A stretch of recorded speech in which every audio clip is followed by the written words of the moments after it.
भगवान, इस संसार की उत्पत्ति की घटना किस प्रकार घटी? पृथ्वी पर पहले पुरुष आया कि स्त्री?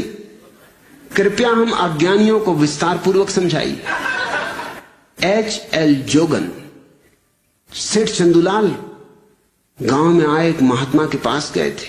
पूछने लगे, महात्मा जी क्या यह सही है कि हर व्यक्ति को मरना है? महात्मा ने कहा कि हाँ, ये तो निश्चित ही है। अरे मृत्यु से कौन बचा है? सभी को मरना है, प्रत्येक मरण धर्म है। चंदूलाल ने सिर खुजलाया और कहा कि मैं सोचता हूं कि जो व्यक्ति आखिर में मरेगा उसे शमशान घाट कौन ले जाएगा? देख तो कैसे कैसे कठिन सवाल उठते हैं आदमियों के दिमाग।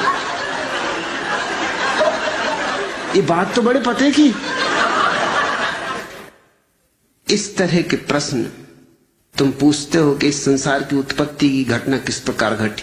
एक बात पक्की समझो कि शिव जी का धनुष मैंने नहीं तोड़ा, मैंने नहीं बनाया ये संसार। मैं पहले अपने को अलग कर लेता हूं, नहीं तो लोग तरह तरह के इल्जाम मेरे ऊपर लगाते हैं।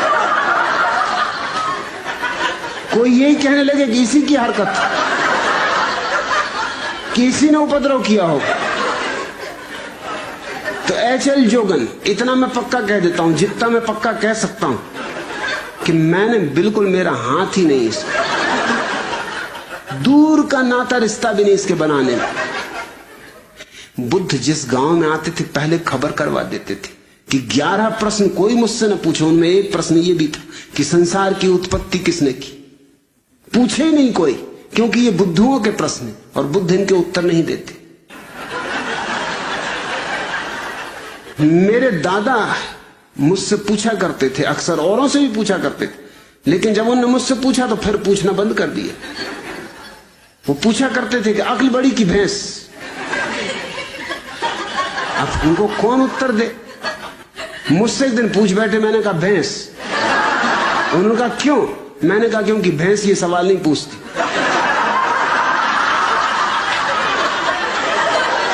ये खुजली तुम्हारी अक्ल में ही चलती।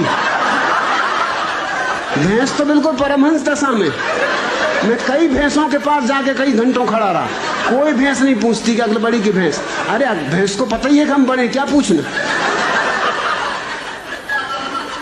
फिर उन्होंने नहीं पूछा। फिर मैं कई दफा उनसे पूछता था कि पूछो ना, अक्ल बड़ी की भैंस। कहते तू चुप रहे।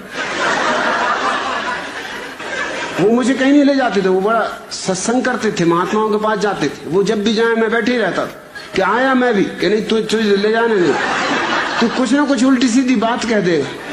मैंने कहा उल्टी सीधी बातें तुम लोग करते हो, मैं सीधी सादी बात करता हूं। अब तुम ये बात पूछते हो अक्ल बड़ी की भैंस, और मैंने सीधा उत्तर दे दिया कि भैंस, तो तुमको लगता है उल्टी सीधी बातें कर रहा हूं। अरे आने तो, मैं भी तुम्हारे महात्मा को जरा दिखाऊंगा। एक दफा मुझे ले गए, सिर्फ एक दफा ले गए। एक महात्मा के पास गए वो मिलने, मुझे ले गए। महात्मा की उम्र रही हो कोई 30 साल, मेरी उम्र रही होगी मुश्किल से कोई 15 साल, और मेरे दादा की उम्र रही कम से कम 60 साल। महात्मा ने उनसे कहा आओ बच्चा बैठो।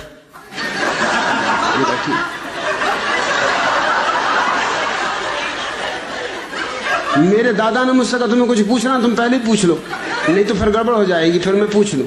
मैंने उनसे पूछा कि बच्चा एक जवाब दो। महात्मा बहुत नाराज हुए, कहने लगे मुझसे बच्चा कहते हो? मैंने कहा तुम मेरे दादा को बच्चा कह रहे हरामजादे, 60 साल की उम्र के बूढ़े को बच्चा कह रहे, 30 साल के तुम हो, 15 साल का मैं हूं, तो कोई गणित में गलती कर रहा हूं? तुम बच्चा नहीं महाबच्चा हो। मेरे दादा ने मुझे फौरन बाहर निकाला, तू जा भैया, तू घर जाओ, कभी मेरे साथ मत आना। क्या बातें पूछ रहे हो? सृष्टि को किसने बनाया? जान भी लोगे तो क्या करोगे? क्या फिर से बनाना है? एक से ही मन नहीं भरा।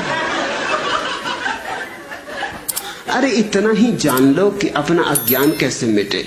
ये जानने से नहीं मिटेगा, ध्यान का दिया जला लो, अज्ञान मिट जाए।